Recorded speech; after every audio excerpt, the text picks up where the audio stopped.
Babak Emamian joins us now, member of the British Iranian Business Association. Babak, good to have you with us. Iran had warned that it was going to break its uranium enrichment stockpile, but who's driving that agenda? Is that Rouhani's government, or is that the hardliners, the Revolutionary Guard?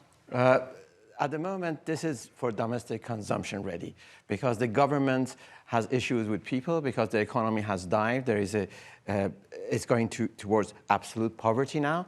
On the other hand, the Revolutionary Guards, they have an issue of mutiny, because if you look at the lower ranking officers in the Revolutionary Guards, they are not ideological. They are average age 40. Only the higher echelon, which are about age 60, are part of that revolutionary people who came into power. So the actual, if you look at the Revolutionary Guards, they have issue with our lower-ranking officers. They are mostly career people. So to stop that mutiny in the Revolutionary Guard, they need some sort of a prospect of a war. So this is just a prospect of the war for the Revolutionary Guards to cool them down, and similar for the government, to cool the people down that the economy is bad, but the worst could be a war with US.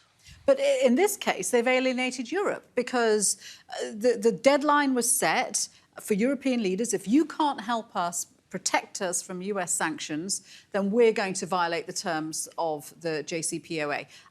And that is what is happening. Europe now says it has no other option but to take action.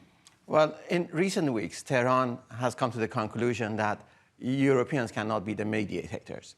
The Trump administration, they prefer Japanese or other people rather than Europeans as mediators. And there is nothing for them to lose. But they like to keep the Europeans on board as much as they can, because they think by having Europeans on board, they could actually not go to a war with US. The Europeans would be that stopgap to stop them going into war. I mean, let's be clear. Iran doesn't really want a war, does it? It wants a small war. It wants a small war. Small war. To what end? And can you have a small war with the US? The US often engages in pretty big wars. Sure. People talk a lot about the sanctions having crippled the Iranian economy.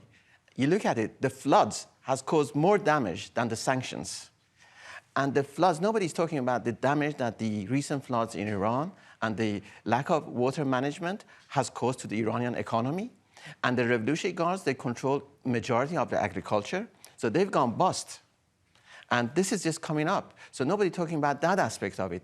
Iran is not due to sanctions and natural disasters. But what does a small war get it? How does that help it when it's in such a bad state? It would detract the attention of people from the economic hardship, and it would send a signal to the people that life could be worse, and the worst would be a war with US. And also it raises the patriotic feeling of people. And this is a trap that the US doesn't want to fall into it, I have to say. The US administration has watched this, and we've learned recently that also President Trump, there are three President Trumps. There is one, the Twitter President Trump, one, the Oval Office, where he sits with his political strategists, and the Situation Room President Trump, where he sits with his security officers and military people. And we've seen recently that this unpredictability of Trump, which one he is going to make a decision. Is he going to be a Twitter Trump? Is he going to be Oval Office Trump? Or is he going to be the Situation Trump? Has confused the Iranian authorities. Yeah, very complex situation. Babak, thank you very much indeed for that.